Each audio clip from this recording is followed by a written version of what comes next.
Welcome to Last Week in Warframe, a series where I keep you updated on the past week of Warframe by compiling all news, announcements, and general posts by the developers from the forums, Reddit, Twitter, and even their live streams. Timestamps to each topic as well as their sources are in the description, so without further ado, let's go over these announcements and news from the 23rd to the 30th of March. Starting this recap, instead of an official dev stream this week, Rebecca and Steve were on their first home dev stream where they shared the following information.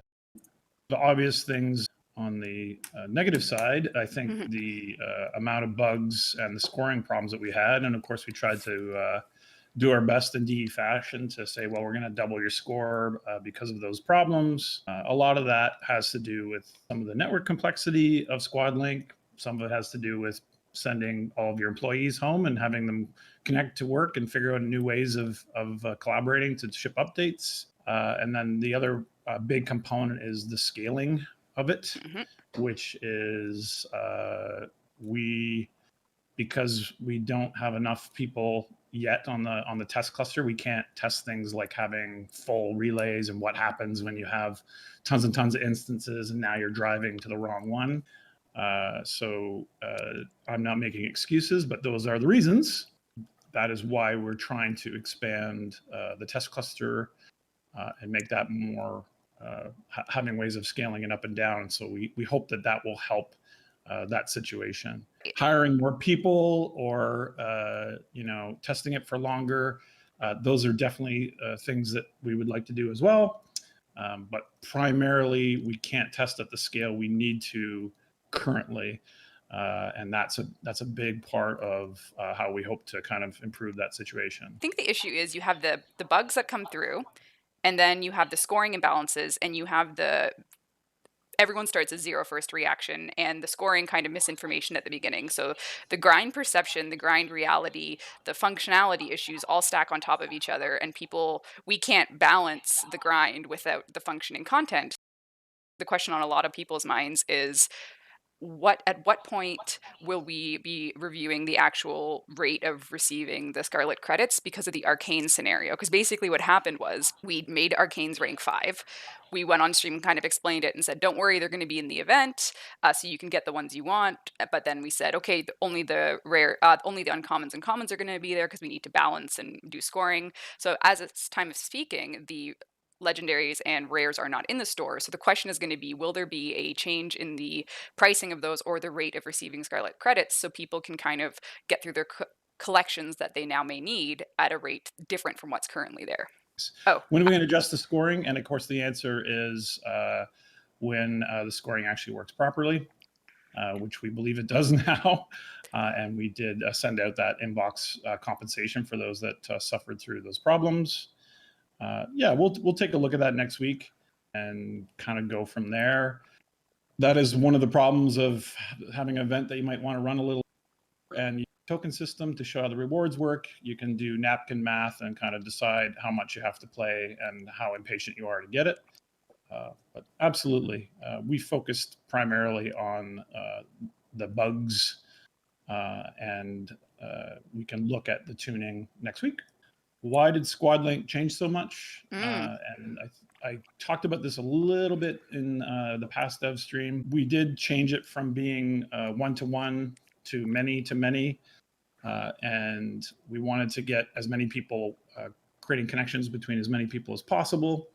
The one problem we suffered early on is when you create a paired connection between, say, Rebecca team and our fish team and space team. If there is a one-to-one dependency between those two teams, and one team decides that they want to go to the store instead and drops off, then we now have to punt you back into the matchmaking pool and look for other people that are in similar states. And that is complicated. And so we chose not to do that. Yes. So we treat the game a little bit. This particular event is a little bit like Overcooked, where you have people cooking and then people serving. So it changed because the sensitivity to a squad staying one-to-one for the entire duration was giving us a bit of fragility and giving me a bit of nerves about it. We might go back there. Certainly the infrastructure is there to do that. Regrets, I have a few. That is why it is the way it is. I think for like the Deadlock protocol, because when we first showed the image with 2 updates, Scarlet Spear and Deadlock, we've kind of said what Deadlock is and what it's going to come. It's going to be a way more traditional style update. Case of Scarlet Spear, it's an event. It's 4 weeks. Because in the past little while, events have kind of stayed around as systems. Like you have the ghoul invasions that come, you have the Thermia fractures. Mhm. A lot of work went into this. I watched it happen. I watched the depth of the work go into it. The event's going to end. What happens to everything that the event brought? Like, are we going to bring it as recurring? Are we going to try and what's the plan? Yeah, there are smaller scale squad like stuff that is like that 1-to-1 or 2-to-1 or 3-to-1 mission connections. There was a prototype for like a connected survival mission, which I think is interesting. So clearly this becomes part of the toolkit for it. I don't think, my hope is the next time we run this, we've got a vastly larger amount of people deployed in the test cluster. Okay. So that we can have a much more stable launch, and that we haven't just sent the entire company home all working through VPNs at the same time. Nightwave, and I know what Where the hell is it? Yeah. Well, no, but yes. The first one launched February of last year. It was our alerts overhaul. We were going with, systemic do at your own pace things, which I think has all worked out. But what do you think this year we will do to approach the continuation of it from a unique point of view versus checklist point of view? What now that we've had a year basically with it, what are your thoughts? Just chat. What are my thoughts? Well, the Glassmaker, which is the next one, has a bit more of a small interactive component to it, which is something I wanted to do. I think the team is extremely internally divided, whether or not that is or was a good idea. And we'll have to kind of see what the Tenno think after it comes out. And so we've had some feature creep and scope problems there. I just want to get it done. I'm working on it as well. And I just want to get it out there and shipped and see how people like it. My hope is that comes out very soon. I guess I was talking to a lot of people in the industry about the working from home challenges, and I made some commentary on, the hardest thing for us physically is the lack of a mocap room, because that's kind of the most on-site needed thing in some of the sound guy stuff. But in terms of the team overall, what do you think the biggest obstacles could be the longer this goes on? Yeah, I think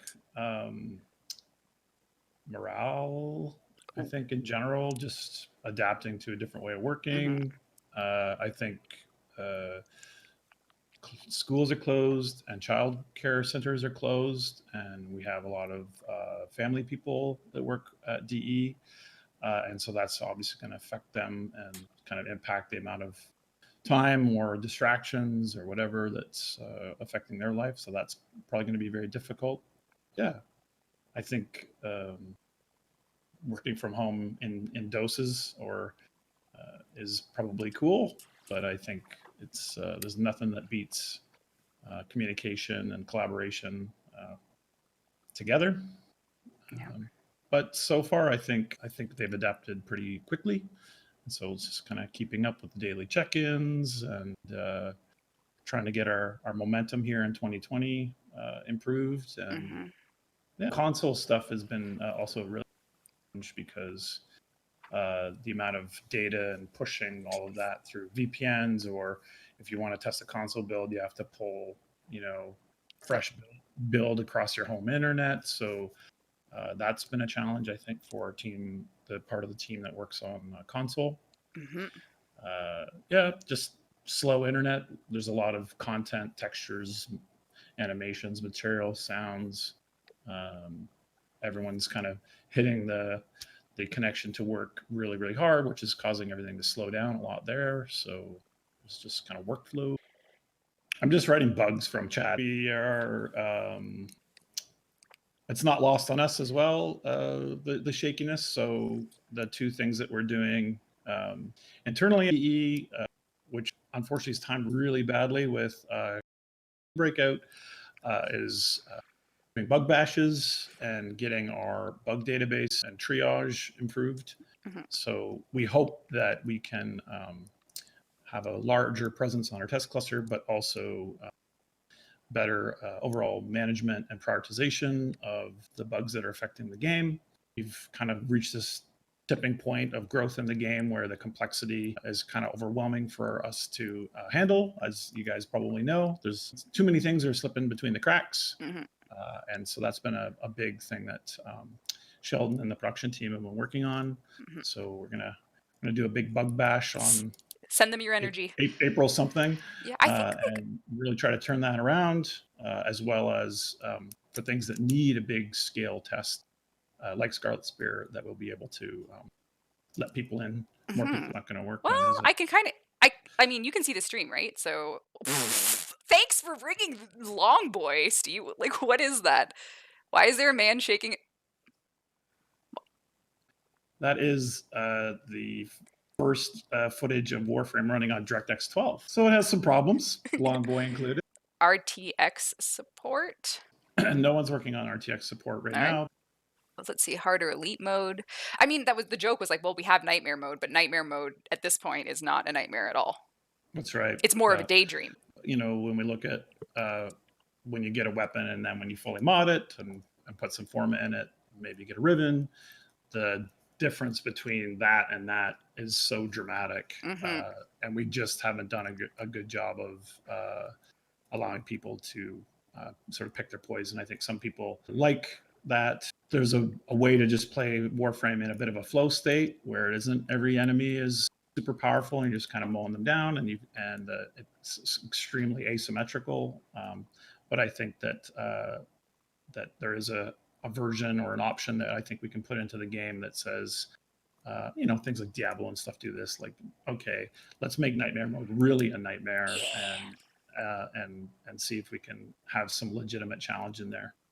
We have hopefully the next round of TennoGen launching on PC as well, and again more hot fixes. And I think you mentioned as well the score review for earning Scarlet credits will occur next week as well, in terms of adding the next tiers of arcanes and looking at now that the scores should actually be working, how we would adjust. Yeah, and I see people saying your shit and all caps and things like that. Obviously the team worked throughout the week and throughout the evenings to actually fix their shit. So we are. I don't think you can look at the hot fixes we did this week and say that we're ignoring the problems. We're definitely on top of that stuff, and it's taking a bit longer than we'd hoped. Yeah, but that's the world we're working with. So we are doing our best, and that will always be a fact. Last year, I think we really paid the price for being extremely experimental by adding another game inside the game. That's really not part of the docket for 2020. No. So hopefully we can put our money where our mouth is. So I don't want to talk too much about it. I kind of wanted to just kind of put our heads down and really try to do better for delivering. As well as try to improve the sort of buggy or unreliable components of the game. Possibility of extending Scarlet Spear. Yes, definitely there's possibility, or yes, definitely. Yeah, there's. I would say we'll extend it a bit for sure. TennoGen next week on PC. That's the plan. How about where's my snowball skin you promised, Steve? Oh yeah, snowball skin. I'll write this with Pets 2.0. No plans for Ash rework. Chroma rework. Nothing planned right now. Nothing to come. We're not going to plan until more people are on these calls. We probably won't talk about that because there's nothing planned, and I don't want to put anyone in a spot where they are doing work that they can't fit on their schedule right now. Questions about the new Nightwave. That's what is our next major release, and then we're going to be doing Deadlock Protocol following that. Wait, sorry. Repeat that. Nightwave. Okay. People were asking about Nightwave, so Glassmic on its way. I'm working on it with the team as well. and trying to get it out as soon as we can.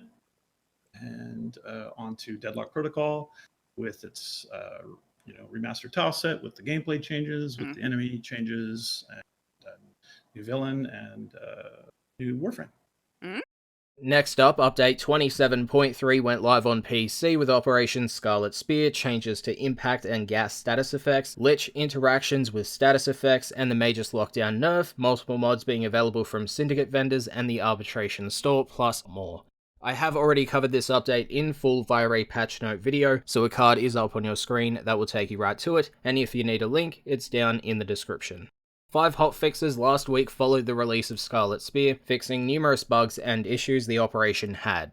Once again, I have covered those hotfixes in full via a single patch note video, so similar to the main update, a card is available on your screen that will take you right to it. As for the console release of update 27.3 Scarlet Spear, it is currently in development, and they are continuing to grab hotfixes from PC as they get released to make sure the build that you guys get is as good as they can make it. In response to the poor release of the past couple of updates, DE issued the following meta-analysis response. They said, "Over the course of the past several months, there has been a lot of repeated bad to mixed first impressions on new content releases. We are doing our best with hotfixes, but for a Warframe player, the experience you'd want to have with new content is not the one you've been getting for the first 4 to 5 days after release, sometimes longer in the case of Liches and more. We apologize for this frustration. With the release of Warframe Revised earlier this month, we're hoping to continue in this direction with revising old, but also adding new in a better way. That is not to say future updates will be completely bug-free. We would never make a claim like this, but we hope to break out of the bad first impression cycle in a constructive way." Continuing onward. The community-created Warframe voting phase has ended, and DE announced that the winning theme for the community-created Warframe is the Broken Frame. Now, Titania Prime Access will be launching on the 31st of March with the Pangolin Sword Prime, Corinth Prime, and her accessories, which will include the usual boosters, a Prime Syandana, and the Cicada Prime skin, which is a universal skin for Archwings. The Riven disposition changes that usually release with each new Prime Access on all platforms will be held back on PC until consoles receive Operation Scarlet Spear and are up to date, at which point all platforms will receive the disposition changes. Lastly for the week, the recent Barricadier visit brought the Split Flights mod, and after players found out it didn't work on certain bows like the Brahma, DE Marcus shared the following. Today, Barricadier brought back the Split Flight mod that was leaked a few months ago when it wasn't quite ready yet. At that time, we were working on the Kuva Brahma concept internally and knew this mod would cause some issues, so we held the Split Flight mod back. Split Flights is not compatible with crossbows, the Lens, Ivara's Artemis bow, or the Kuva Brahma. This is intentional and completely our bad for not exposing that truth beforehand. While bows like the Lens and the Kuva Brahma see plenty of use across the board, they already vastly outperform regular bows in terms of multi-shot and AoE damage. Split Flight still gives these regular bows a chance to still be viable options to fit your playstyle by increasing multi-shot. Extra multi-shot for the Kuva Brahma or the Lens would remove any realm of choice for what bow to equip, as they already do an incredible amount of multi-shot.